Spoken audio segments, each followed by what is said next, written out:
నమస్తే, welcome to Aadya TV. నేను మీ స్వర్ణ. ప్రస్తుతం మనతో పాటు ఉన్నారు టీడీపీ అధికార ప్రతినిధి బాలసుబ్రహ్మణ్యం గారు. నమస్తే అండి. నమస్కారం అండి.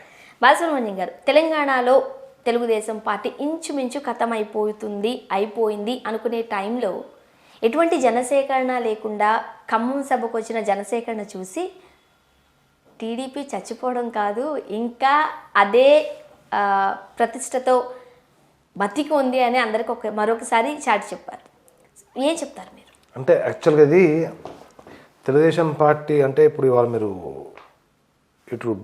ఇవాళ సోకాల్డ్ బీఆర్ఎస్ అలియాస్ టీఆర్ఎస్ వాళ్ళు కానీ లేకపోతే మిగిలిన వాళ్ళు ఎవరైతే టీడీపీ పని అయిపోయింది, టీడీపీ ఖాళీ అయిపోయింది అని చెప్తా ఉన్నారో, ఈ ఖాళీ అయిపోయింది అనేది మేము గత 9 సంవత్సరాలు విని మాకు కూడా ఒక రకమైన విసుగు చిరాకు పుట్టింది. కారణం ఏంటంటే రాజశేఖర్ రెడ్డి గారు బతుకున్నప్పటి నుంచి లెక్క వేసుకుంటే కనుక మనము, లేదా ఎన్టీ రామారావు గారి టైం నుంచి తీసుకుంటే కనుక కొన్ని వేల మంది కార్యకర్త నాయకులు ఈ పార్టీలో పుట్టి ఇక్కడ ఎదిగి ఓనమాలు ఇక్కడ దిద్ది ఇక్కడ నేర్చుకుని రాజకీయాలు నేర్చుకుని ఉన్నతమైన పదవులు అలంకరించి అధికారాన్ని అనుభవించి ఇక్కడి నుంచి అంటే తల్లిలాంటి పార్టీని వదిలి వేరే పార్టీలలో మీకు ఇప్పటి నుంచి కాదు ఎన్టీ రామారావు టైం నుంచి చూసుకోవచ్చు. జానారెడ్డి గారితో మొదలు పెడితే నిన్న మొన్న తెలుగుదేశం పార్టీ నుంచి వెళ్ళినటువంటి సత్తుపల్లి ఎమ్మెల్యే చంద్రబాబు వెంకట విజయ్ గారు కానివ్వండి, లేకపోతే అటు అశ్వరావుపేట ఎమ్మెల్యే మచ్చా నాగేశ్వరరావు కానివ్వండి, అంటే ప్రతిసారి పార్టీ ఖాళీ ఏంది అంటారు, పార్టీ ఇక్కడి నుంచే తీసుకెళ్తారు నాయకులు.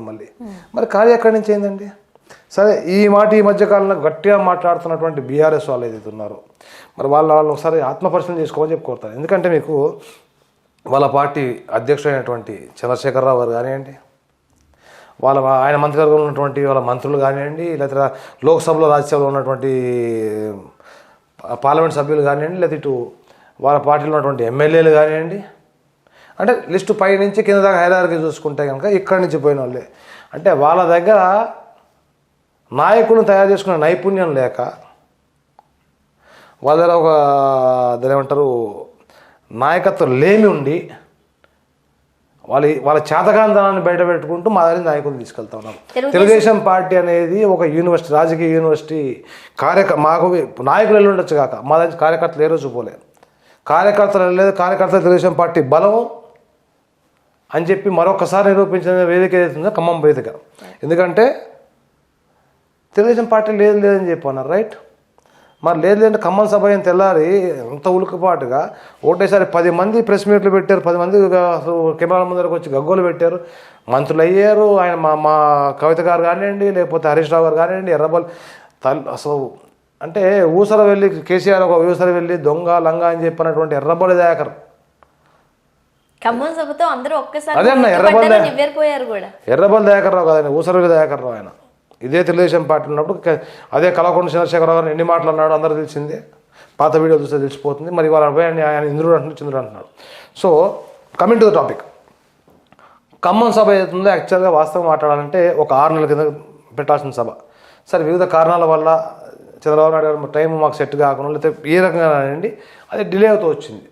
సరే, కాసాని జ్ఞానేశ్వర గారు పార్టీలో జాయిన్ అయిన తర్వాత, ఆయన అధ్యక్ష బాధ్యతలు చేపట్టిన తర్వాత, లేదు ఫస్ట్ మనం ఇమ్మీడియట్ ఖమ్మంతోనే మనం నగారం మోగించాలి, మళ్ళీ జనాల్లోకి వెళ్ళడం అనేది ఖమ్మంతో స్టార్ట్ కావాలని చెప్పి ఖమ్మం గడ్డ తెలుగుదేశం అడ్డా మరొకసారి నిరూపించుకుందామని చెప్పి పెట్టినప్పుడు అందరూ మిగిలిన పార్టీలు ఏమవుతుంది అంటే వీళ్ళ ఎవరున్నారు, వీళ్ళ పార్టీకి మీటింగ్కి ఎవరు వస్తారు చూద్దాం అంటే ఒక చులకన భావత ఎవరైతే చూశారో వాళ్ళందరికీ చెంపబెట్టు సమానం ఇచ్చే విధంగా తెలుగుదేశం పార్టీ కార్యకర్తలు ఎవరైతే ఉన్నారో గ్రామం నుంచి రాష్ట్ర వ్యాప్తంగా తరలి వచ్చి ఆ యొక్క సభని భారీగా సక్సెస్ చేశారు. అంటే చెప్పంటే తెలుగుదేశం పార్టీ నాయకులు కూడా ఇంతమంది వస్తారని అనుకుని లేదు, ఖచ్చితంగా వస్తారని చెప్పి అంటే ఖచ్చితంగా వస్తారని చెప్పి మాకు నమ్మకంతో ఉన్నాం. హైదరాబాద్లో చంద్రబాబు నాయుడు గారు ఇంటి నుంచి బయలుదేరి మొదలెట్టి ఖమ్మం ఎంటర్ అయ్యేదాకా దాదాపు 250 నుంచి ఒక 500 కార్ల మధ్యలో ఆయనతో కాన్వాయ్లో వచ్చారు. ఖమ్మం ఎంట్రీలో ఆయన దాదాపు ఒక 60-70 వేల మంది రిసీవ్ చేసుకుని ఆయనతో పాటుగా ర్యాలీగా సభా ప్రాంగణానికి వచ్చారు. సభా ప్రాంగణంలో మీరు చూసుకుంటే సభ స్టార్ట్ అయ్యేటప్పుడు ఎంతైతే పబ్లిక్ ఉందో సభ ముగించే టైంకి అంత రెట్టింపు పబ్లిక్ ఉంది. అంటే నిలబడ్డానికి కూడా ప్లేస్ అంత పబ్లిక్ ఉంది. సో మా సభతో ఉలిక్కి పడే కదా ఇవాళ. మరి ఇమ్మీడియట్ అసలు మేము ఉన్నాం అనుకుంటే మరి ఇమ్మీడియట్ ఖమ్మంలోనే సభ పెట్టేవాళ్ళు. వాళ్ళ పార్టీ వ్యవస్థాపక అధ్యక్షుడు, జాతీయ అధ్యక్షుడైన మహానుభావుడు అంటే రాష్ట్ర ముఖ్యమంత్రి గారు మాట్లాడుతుంటేనే సీట్లు ఏ రకంగా ఖాళీ మనం చూస్తూనే ఉన్నాం. మరి మా మీటింగ్లో చూపించమని చెప్పండి అట్లా. అంటే బలప్రదర్శన చేద్దాం మేము, అంటే మీకంటే మేము బెటర్ పొజిషన్లో ఉన్నామని చూపించుకోవడం వాళ్ళ ప్రయత్నం చేశారు. వాళ్ళ తాపత్రయం బాగా నీట్గా కొట్టొచ్చినట్టు కనపడింది అక్కడ మాకు. సో తెలుగుదేశం పార్టీ ఏ రోజు బలహీనపడలేదు. తెలుగుదేశం పార్టీ యొక్క బలం ఎప్పుడు కూడా, మళ్ళీ ఒకసారి చెప్తున్నా, కార్యకర్తల బలం మీద తెలుగుదేశం పార్టీ ఉంది. బలహీన వర్గాల పార్టీ తెలుగుదేశం పార్టీ, అణగారిన వర్గాల పార్టీ తెలుగుదేశం పార్టీ. జనరల్గా తెలుగుదేశం అనేది ఒక రాజకీయ నాయకులను సృష్టించే, తయారు చేసే ఫ్యాక్టరీ అని చెప్తూనే ఉంటారు. ఎక్కడో చోట మూలాలు తెలుగుదేశం నుండే కనిపిస్తూ ఉంటే ప్రతి రాజకీయ నాయకుడిలో. అటువంటి తెలుగుదేశం పార్టీలో ఈరోజు సరైన నాయకుడు లేడు, రైట్? తెలుగుదేశం పార్టీ యొక్క ఏదైతే సిద్ధాంతాలు ఉన్నాయో దానిని తమ స్వరంలో వినిపించే సరైన రాజకీయ నాయకుడు ప్రాంతాల వారిగా కావచ్చు లేరు అనేది ప్రధాన ఆరోపణ. ఏమంటారు? తెలుగుదేశం పార్టీ వ్యవస్థాపక నిర్మాణానికి పెట్టింది పేరండి. సరే, కొంతమంది నాయకులు ఇక్కడ ఎదిగారు, అవకాశం అందిపుచ్చుకున్నారు, రాజకీయంగా ఎదిగారు, ఉన్నతమైన పదవులు అలంకరించారు. తర్వాత కష్ట సమయంలో పార్టీ నుండి వెళ్ళిపోయారు. వెళ్ళిపోయినా సరే వాళ్ళు మీరు చూసుకుంటే కనుక, మాకు గ్రామ స్థాయి నుంచి చూసుకుంటే కమిటీలు పూర్తిగా గ్రామ స్థాయి కానివ్వండి, మండల స్థాయి కానివ్వండి, లేకపోతే ఇటు పార్లమెంట్, అంటే గతంలో జిల్లా పార్టీ ఉండేది, ఇప్పుడు పార్లమెంటు వ్యవస్థలో కానివ్వండి, లేదా రాష్ట్ర పార్టీలో కానివ్వండి, నాయకులు కొదవ అనేది లేదు. కార్యకర్తల నుంచే నాయకులు పుట్టుకుంటూ వస్తున్నారు. అంటే వాళ్ళని గుర్తించి, ఎవరిలో ఏ నైపుణ్యాన్ని గుర్తించి వాళ్ళకి నైపుణ్యాన్ని తగ్గట్టు వాళ్ళకి బాధ్యత అప్పచెప్పి ముందరకు వెళ్తూ ఉంది.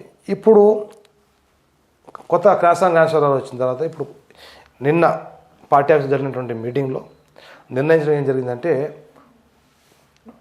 రాష్ట్రాన్ని మొత్తాన్ని 1300 యూనిట్లుగా డివైడ్ చేసుకుని, అంటే గ్రామాలు, మండలాలు, తర్వాత కార్పొరేషన్లు, మున్సిపాలిటీలు వచ్చారు, వార్డులు, ఈ వార్డులు కానివ్వండి, లేకపోతే డివిజన్లు కానివ్వండి, వారీగా రాష్ట్ర పార్టీ నుంచి అబ్జర్వర్లను పంపించి ఏ గ్రామంలో ఎవరున్నారు, వారి యొక్క, అంటే గతంలో వాళ్ళు పార్టీ చేసినటువంటి సేవ కానివ్వండి, వాళ్ళకు ఉన్నటువంటి ఉత్సాహాన్ని కానీ గుర్తించి గ్రామ స్థాయి నుంచి కమిటీలు మళ్ళీ కింద నుంచి చేసుకుంటున్నాం. గ్రామ స్థాయి కమిటీలు అంటే బూత్ స్థాయి నుంచి మొదలుపెట్టి బూత్ స్థాయి కమిటీలు, గ్రామ స్థాయి కమిటీలు, మండల స్థాయి కమిటీలు, పార్లమెంట్ కమిటీలు పూర్తయిన తర్వాత రాష్ట్ర కమిటీ కూడా కొత్తది అతి త్వరలో అయిపోతుంది. దీనిలో భాగంగా ఇంటింటికి తెలుగుదేశం అనే నినాదంతో రాష్ట్ర వ్యాప్తంగా ఉన్న ప్రతి గ్రామంలోనూ, ప్రతి కార్పొరేషన్లోనూ, ప్రతి వార్డులోనూ, ప్రతి డివిజన్లోనూ మా యొక్క తెలుగుదేశం పార్టీ కార్యకర్తలు, మా మహిళా విభాగం చెందినటువంటి నాయకురాలు కానివ్వండి, ప్రతి ఇంటికి వెళ్ళి పసుపు కుంకుమ వాళ్ళకి ఇచ్చి వాళ్ళకి బొట్టు పెట్టి గతంలో మేము చేసినటువంటి అభివృద్ధి ఏంది, ఇవాళ రాష్ట్రంలో జరుగుతున్నటువంటి ఈ దుర్మార్గ పాలన ఏ రకంగా ఉంది, రేపు మాకు అధికారం వస్తే మేము ఏం చేయదలుచుకున్నాం వాళ్ళకి అనేది కరపత్రం వాళ్ళకి ఇచ్చి మేము వారితోటి ఇంటరాక్షన్ అనేది పెంచుకుంటూ వాటితోటి మా యొక్క ర్యాపోని పెంచుకునే విధంగా కార్యక్రమాలు చేపట్టడం జరుగుతుంది. సో కాసాంగాంశం నేను చాలా క్లియర్గా చెప్పారు, పనిచేసే వారికి మాత్రమే పదవులు. సో 1300 యూనిట్లుగా డివైడ్ చేసి 1300 అబ్జర్వర్లు వెళ్ళి అక్కడ 5 రోజులు అక్కడే డివిజన్లో నుండి, అంటే ఆ డివిజన్లో కానివ్వండి, ఆ మండలంలో కానివ్వండి, ఆ గ్రామంలో కానివ్వండి, అక్కడ ఉన్నటువంటి పరిస్థితులని, అక్కడ ఉన్నటువంటి ఆ గ్రామంలో ఆ మండలంలో ఉన్నటువంటి ఇబ్బందులు ఏవైతే ఉన్నాయో, ప్రజలు ఏ ఇబ్బంది అయితే వాళ్ళు ఎదుర్కొంటూ ఉన్నారో దాన్ని అన్నింటిని నోట్ చేసి ఇక్కడికి వచ్చిన తర్వాత, అదే రకంగా రేపు రాబోయే కాలంలో మా దగ్గర నుంచి వారు ఏం కోరుకుంటున్నారు అనేది వాళ్ళ దాని ఫీడ్బ్యాక్ కూడా తీసుకుని ప్రజల యొక్క అభిప్రాయం మేరకే మా యొక్క మేనిఫెస్టో ఉండబోతుంది నెక్స్ట్. సో ఆ కార్యక్రమం చేపడుతుంది. కాసాని జ్ఞానేశ్వర గారి రాకతో తెలుగుదేశం మళ్ళీ తెలంగాణలో విజృంభిస్తుంది, మళ్ళీ పూర్వ వైభవాన్ని పుంజుకుంటుంది, ఏం చెప్తారు? ఖచ్చితంగా అండి, 100కి 100 పాళ్ళు తెలుగుదేశం పార్టీ అనేది పూర్వ వైభవం అనేది ఖచ్చితంగా సంతరించుకోబోతూ ఉంది. నేను మీకు అదే చెప్తున్నా, దేశం మొత్తం మీద ఎటువంటి ఏ రాజకీయ పార్టీ లేనటువంటి వ్యవస్థ, అంటే వ్యవస్థాపక నిర్మాణం ఏదైతే ఉందో మా పార్టీకి మాత్రమే సొంతము. సో దాన్ని మొత్తం పూర్తిగా మన పునర్నిర్మాణ దిశగా ఇప్పుడు అడుగులు వేస్తూ ఉన్నారు కాసాని జ్ఞానేశ్వర గారు.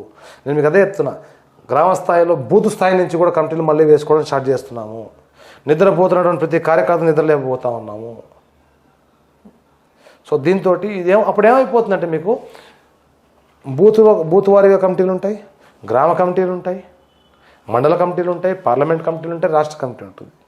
దీంతో పాటుగా ఇప్పుడు ఏదైతే ఇంటింటి తెలుగుదేశం కార్యక్రమం చేపడుతున్నామో వాళ్ళతో ప్రతి ఒక్క పౌరుడితో మేము ఇంటరాక్ట్ అయినప్పుడు వారికి ఉన్నటువంటి సమస్యలు ఏంటి, వాళ్ళ నుంచి మేము ఫీడ్బ్యాక్ తీసుకుని మేము నోట్ చేసుకుని అవి మొత్తం ఇక్కడ తీసుకొచ్చిన తర్వాత మొత్తం సమ్మరైజ్ చేసుకుని, సో ఇమ్మీడియట్ అడ్రస్ చేయాల్సిన ప్రాబ్లమ్స్ ఏంటి, ఏం చేస్తే వీళ్ళకి మనం ప్రజలకు ఇంకా మెరుగైన అవకాశాలు అంటే మెరుగైన సౌకర్యాలు కల్పించవచ్చు, ఇబ్బందులు లేకుండా ఏ రకంగా చేసిన అనేది సమ్మరైజ్ చేసుకుని మా యొక్క రాబోయే ఎలక్షన్ మా యొక్క మేనిఫెస్టో కూడా మేము ఇది చేసుకోబోతాం. సో అందుకే చెప్తాను మీకు, మళ్ళీ కాసాని జ్ఞానేశ్వర రాకతోటి తెలుగుదేశం పార్టీకి ఖచ్చితంగా పూర్వవైభవం అనేది ఖచ్చితంగా సంతరించుకోబోతా ఉంది. రాజకీయ పార్టీని తల్లిగా చూస్తూ ఉంటారు. సో ఎంతమంది బిడ్డలు ఉన్నా ఎవరికి పక్షపాతం చూపించకుండా వాళ్ళందరినీ ఏకతాటిపైకి తీసుకురావాల్సిన బాధ్యత తల్లిది.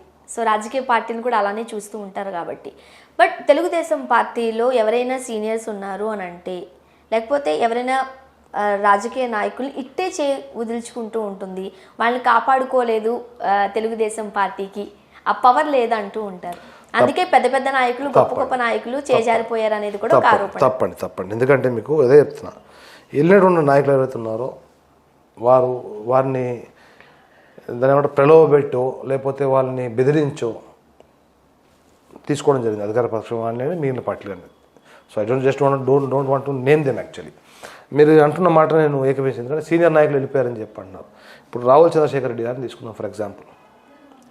ఉమ్మడి ఆంధ్రప్రదేశ్లో మహానుభావుడు నందమూరి తారక రామారావు గారి హయాంలో, ఆయన ముఖ్యమంత్రిగా ఉన్న టైంలో ఉమ్మడి ఆంధ్రప్రదేశ్కి Andhra Pradesh housing board corporation chairman చేసినటువంటి వ్యక్తి రావుల చంద్రశేఖర్ రెడ్డి గారు. ఆయన హయాంలోనే ఇవాళ అందరూ చెప్తున్నటువంటి కుక్కడపల్లి హౌసింగ్, అంటే ఏషియాలోని అతిపెద్ద హౌసింగ్ బోర్డు కాలనీ అయినటువంటి కుక్కడపల్లి హౌసింగ్ బోర్డు కాలనీ శంకుస్థాపన చేసిన ఆయన హయాంలో. ఇది మీకు తెలిసే విషయం. రాజమండ్రి హౌసింగ్ బోర్డు కాలనీకి శంకుస్థాపన చేసింది. ఆ రోజు దానికి అసలు ఆద్యం అంటే అసలు దానికి పురుగు పోసింది ఎవరు అంటే రావుల చంద్రశేఖర్ రెడ్డి గారి హయాంలో. Vijayawada municipal housing board colony కానివ్వండి. అలాంటి వ్యక్తి అంటే ఒక గ్రామ స్థాయిలో సర్పంచ్ కింద ఆయన రాజకీయ జీవితం మొదలుపెట్టి కార్పొరేషన్ చైర్మన్ చేశాడు, ఎమ్మెల్యే కింద చేశారు, ఆయన విప్ కింద చేశారు, చీఫ్ విప్ కింద చేశారు, రాజ్యసభ మెంబర్ కింద చేశారు. గత 15 సంవత్సరాలుగా మా పార్టీ పాలిట్ బ్యూరో సభ్యుడిగా ఉన్నారు ఆయన. మరి ఆయన వెళ్ళలేదండి సీనియర్ మోస్ట్ లీడరు. బక్కి నరసింహ గారు ఎమ్మెల్యేగా చేశాడు, టీటీడీ బోర్డుకి 2 సార్లు మెంబర్ కింద చేశారు ఆయన. మరి ఆయన వెళ్ళలేదు వాళ్ళ పార్టీ నుంచి. అరవింద్ కుమార్ గౌడ్ గారు గడిచిన 30 సంవత్సరాలుగా మరి పార్టీని అంటు పెట్టుకున్నారు. ఆయన పార్టీలో ఆయనకు అవకాశం వచ్చినా రాకపోయినా సరే ఏదైనా సరే పార్టీని అంటు పెట్టుకున్నారు, పార్టీ అభివృద్ధి కోసం పనిచేస్తూ ఉన్నారు ఆయన. నర్సిరెడ్డి గారు గత 24-25 సంవత్సరాలుగా పార్టీలో ఉండి విద్యార్థి నాయకుడుగా ఆయన రాజకీయ జీవితం మొదలు పెట్టుకుని విద్యార్థి సంఘం అధ్యక్షుడి కింద ఉండి అక్కడి నుంచి అంచెలు చదువుకుని వాళ్ళ జాతీయ మగ అధికార ప్రతినిధి ఆయన ఎక్కడికి వెళ్ళలేదే. అంటే ఇట్లా చెప్పుకుంటే పోయి చాంతానంత లిస్ట్ ఉంది పేర్లు. వెళ్ళిపోయారు మీరు అంటున్నారు. ఎన్నో వాళ్ళు స్వార్థ రాజకీయాలతో వాళ్ళు వెళ్ళిపోయారండి. పార్టీకి నిబద్ధత ఉన్నవాళ్ళు, పార్టీ పట్ల అంకితభావం ఉన్న వాళ్ళు అందరూ కూడా పార్టీలోనే ఉన్నారు. హైదరాబాద్లో టెక్నాలజీని తీసుకొచ్చింది, సాఫ్ట్వేర్ రంగాన్ని పెద్ద భూమిలోకి తీసుకొచ్చింది చంద్రబాబు నాయుడు గారే. హైటెక్ సిటీ కావచ్చు, లేకపోతే సైబర్ టవర్స్ కావచ్చు, ఇదే కళ్ళ ముందు కనిపించే నిజాలు. బట్ చంద్రబాబు నాయుడు ఏమీ చేయలేదు అంటున్నారు టీఆర్ఎస్ బీఆర్ఎస్ పార్టీ వాళ్ళు. మీరేమంటారు? ఆ మాట మీరు నన్ను అడగడం కంటే కూడా ఒక 2-2.5 సంవత్సరాల మాట అనుకుంటుంది. ఏదో ఈ సాఫ్ట్వేర్ కంపెనీస్ ఒక మీట్లో, ఏదో బిజినెస్ డెవలప్మెంట్ మీట్లో సాక్షాత్తు రాష్ట్ర మున్సిపల్ శాఖ మరియు ఐటీ శాఖ మంత్రివర్యులైనటువంటి కల్వకుంట్ల తారక రామారావు గారు ఇదే మీరు ఇప్పుడు నన్ను అడిగిన క్వశ్చన్నే ఆ రోజు ఆయనతో పాటు స్టేజ్ షేర్ చేసుకున్న మహానుభావుడు ఏంటంటే, మరి ఇదంతా మీ యొక్క గొప్పతనమైనా మీరే అభివృద్ధి చేశారంటే, sorry we will not take undue credit which we have not done. ఇదంతా కూడా ఆ రోజు నారా చంద్రబాబు నాయుడు గారి హయాంలో ఆయన యొక్క దురదృష్టితో చేసినటువంటి అభివృద్ధి ఇదంతా. సో మేము చేయని దానికి మేము క్రెడిట్ తీసుకోమని చెప్పి ఆయనే చెప్పారు. తర్వాత ఇదే జినోమ్ వ్యాలీ గురించి మీరు అసెంబ్లీ సాక్షిగా ఎవరేదో అంటే కాదు మీరు చేయని దాన్ని మీరు క్రెడిట్ తీసుకోవద్దు. ఆ రోజు జినోమ్ వ్యాలీకి ఆద్యం పురుడు పోసింది, ఆద్యం ఆ రోజు శంకుస్థాపన చేసింది, దాని యొక్క విజన్ చూసింది చంద్రబాబు నాయుడు గారు అని చెప్పి నేనన్నమాట కాదండి. ఇది సాక్షాత్ రాష్ట్ర మున్సిపల్ శాఖ మరియు ఐటీ శాఖ మంత్రి అయినటువంటి కల్వకుంట్ల తారక రామారావు గారు.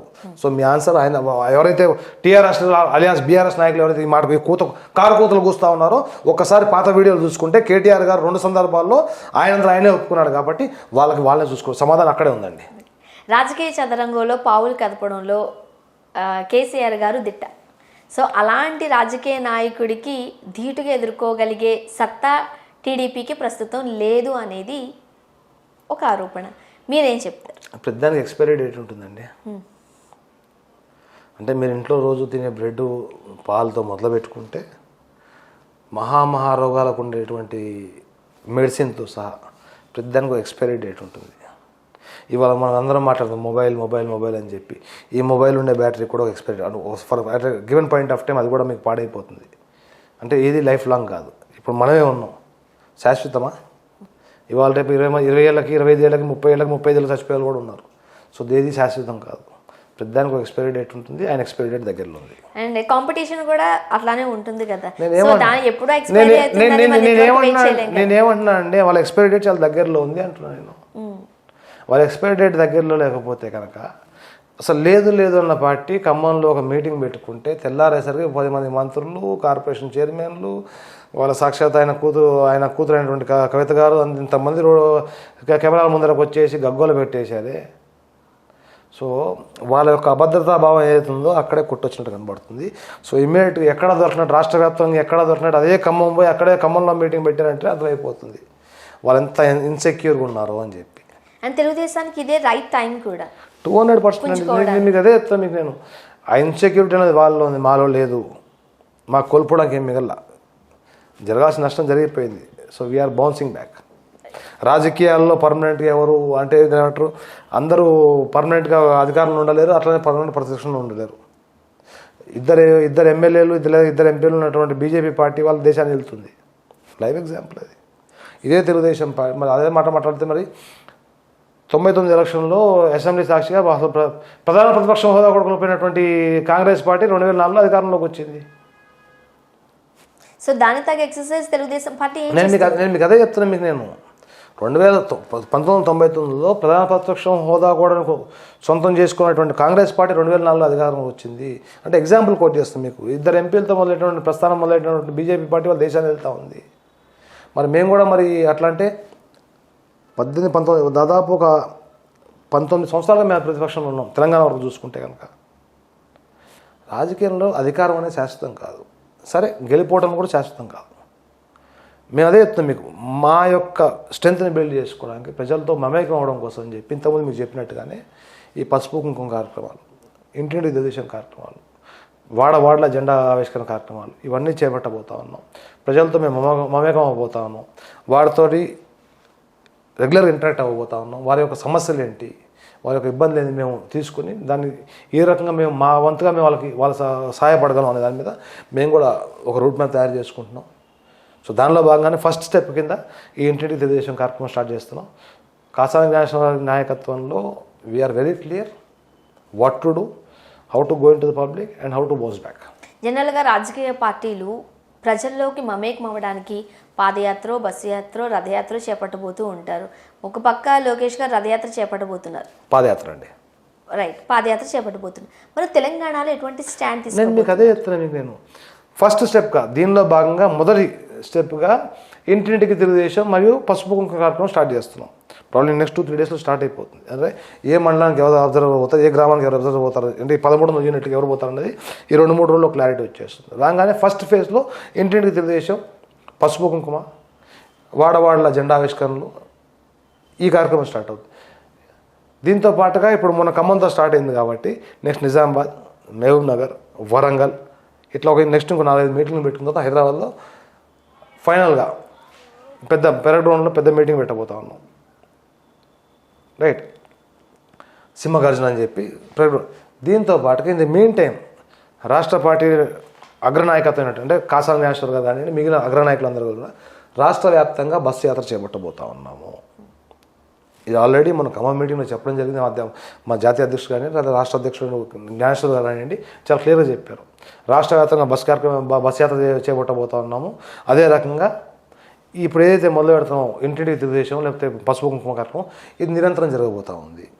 సో మేము ప్రజల్లోనే ఉండబోతున్నాం, ప్రజలతోనే ఉండబోతున్నాం, ప్రజల పక్షాన పోరాడబోతున్నాం. ముఖ్యంగా రాజకీయాలలో జనానికి మన వాక్కు ద్వారానే వాళ్ళని మన వైపు తిప్పుకోవాలి.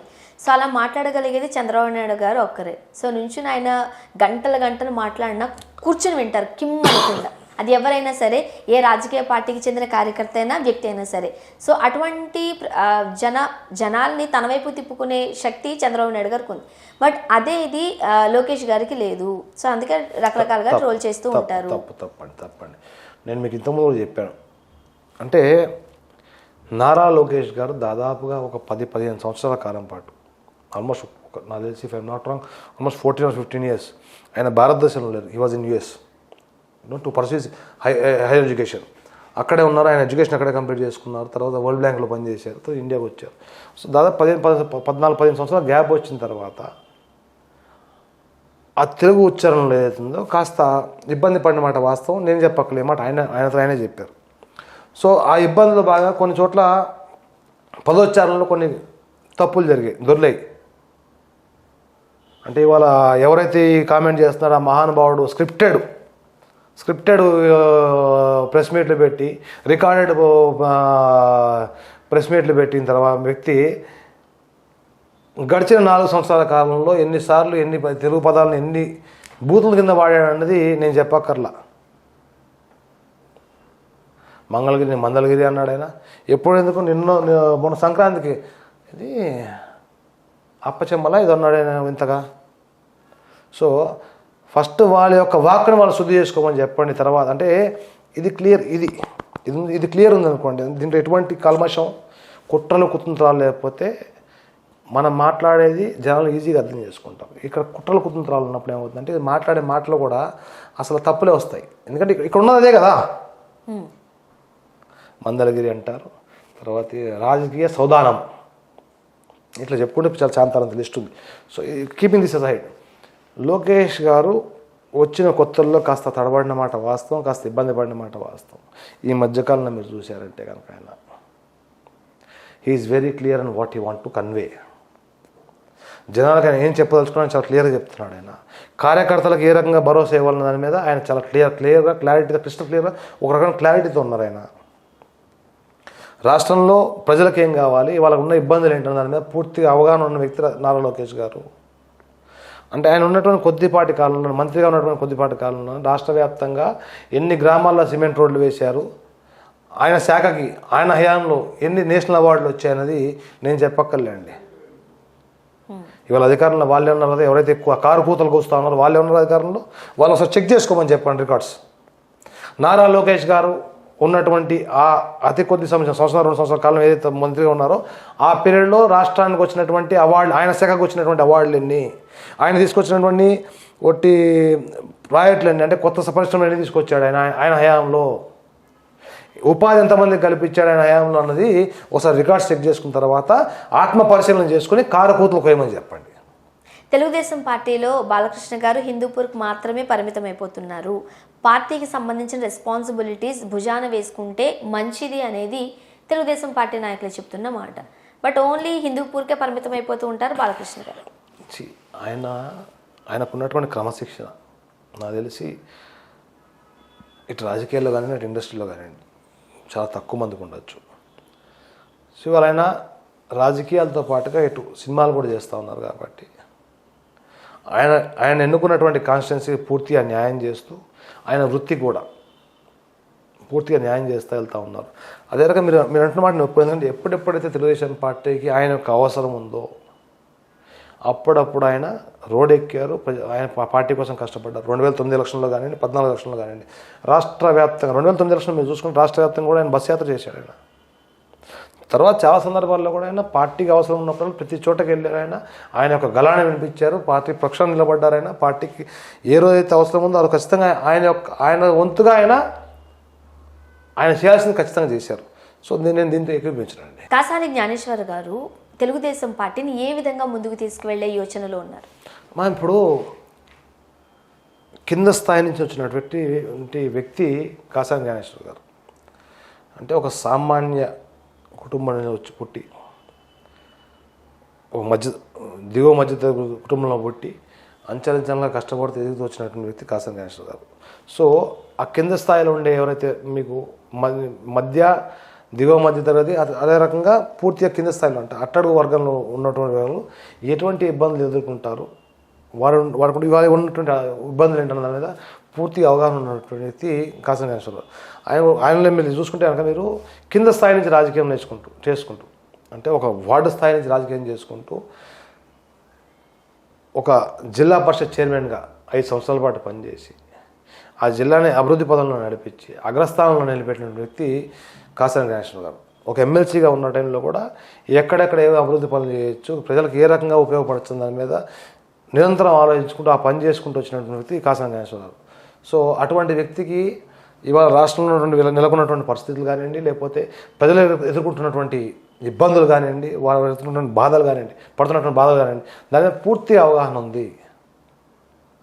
సో ఖచ్చితంగా ఇప్పుడు అందుకని చెప్పి ఆ అవగాహన ఉంది కాబట్టి ప్రజలకు మనకు మరింత చేరువ కావాలని చెప్పి నేను ఇంతకుముందు చెప్పినటువంటి మీకు ఈ కార్యక్రమాలు ఇంటింటి తెలుగుదేశం మొదలు కార్యక్రమాలు చేపడుతూ ఆయన బస్సు యాత్ర స్టార్ట్ చేయబోతున్నారు. కాబట్టి ఖచ్చితంగా రానున్న రోజుల్లో ఆ ప్రజలకు ఇబ్బంది ఆయన తెలిసిన వ్యక్తిగా దానికి గతంలో పనిచేసి వాటిని తీర్చినటువంటి అనుభవం ఉన్న వ్యక్తిగా ఖచ్చితంగా ప్రజలతో పూర్తిగా ఆయన మమేకం అవబోతున్నారు, మమ్మల్ని మమేకం చేస్తూ ఉన్నారు. సో పార్టీకి పూర్వం తీసుకొచ్చే దిశగా ఆయన ఒక అడుగులు ఉండిపోతున్నాయి. ఓకే, ఇటు కేసీఆర్ గారు కేంద్రంతో కాలు దూకుతున్నారు, మనం చూస్తున్న విషయమే. టీఆర్ఎస్ను బీఆర్ఎస్గా మార్చి జాతీయ పార్టీగా మార్చుకుంటూ వెళ్తున్నారు. ఏ విధంగా ఉండబోతుందంట? దీన్ని మీరు నమ్ముతున్నారేమో కానీ నాకైతే నమ్మకం లేదండి. ఎందుకంటే ఇంటగల్ ఉన్నాడు రచ్చం గెలుస్తాడని చెప్పి ఆయన రాజకీయ ప్రస్థానం చూసుకుంటే మీరు అంటే టీఆర్ఎస్ పార్టీ ఇవాళ బీఆర్ఎస్ పార్టీ స్టార్ట్ అయిన నుంచి వాళ్ళని చూసుకుంటే కనుక ఆయన మాట్లాడిన ఏ మాట మీద కూడా ఆయన నిలబడిన పాపాన పోలా. లెట్ ఇట్ బి దళితులు ముఖ్యమంత్రి చేస్తా అన్నాం కానీ లేదా ఇంటికి ఉద్యోగం ఇస్తాను, తర్వాత నేను ఆ మాట లేదు 1,00,000 ఉద్యోగాలు ఇస్తాను మాట కానీ అది పక్కన పెట్టి డబల్ బెడ్రూమ్లు కానివ్వండి, లేకపోతే ప్రతి ఇంటికి మిషన్ భగీరథ నీళ్ళు రాకపోతే ఓట్లని రానని బాగున్నాం కానివ్వండి, లేదా 2018 ఎలక్షన్ టైంలో ప్రతి ఒక్క నిరుద్యోగికి 3,016 రూపాయలు నిరుద్యోగం ఇస్తానన్నమాట కానివ్వండి. ఇట్లా చెప్పుకుంటూ పోతే చాలా పెద్ద లిస్ట్ ఉందండి. ఏం చేయనటువంటి వ్యక్తి అంటే ఆయన ఇచ్చిన మాట మీద నిలబడిన వ్యక్తి కేసీఆర్ గారు.